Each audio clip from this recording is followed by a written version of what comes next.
మాత్రం ఖాయం. నువ్వు అమెరికా వెళ్లేది పెళ్లి చేసుకుని పెళ్లంతోనే. మనసులో ఏమన్నట్టు తీసి పారేయ్. మనసులో నుంచి తీసి పారేలా లేదా అని బాగా ఆలోచిస్తున్నాడు. అది చూడరా, నా బిడ్డకేం తక్కువ. చిన్నప్పుడు అందరూ నల్ల శోభన్ బాబు నల్ల శోభన్ బాబు అనేవారు.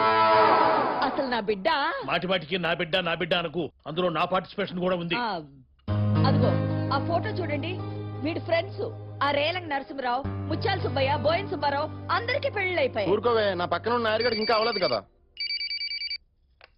హలో, ఆ నాయరు నువ్వా? నీకు నూరేళ్ళ ఆయుషయ్యా?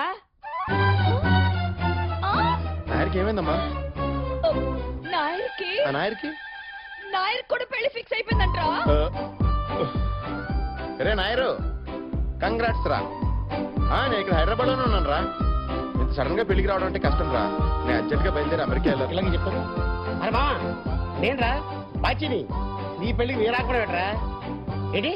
వారం రోజులు పెళ్ళా? నాయరంటే మన ఇంట్లో పెరిగినవాడు, మన మధ్య తిరిగినవాడు. వెళ్ళకపోతే బాగుండదు. ఏంటి బాబాయ్? లేదురా, బాబాయ్ కారు తిని కడుపులో కరగచ్చి వచ్చి కాటరోలు ఖరాబ్ అయిపోయింది. బాబాయ్ రావట్లేదు. నేను బుచ్చిగాడు వచ్చేస్తాను.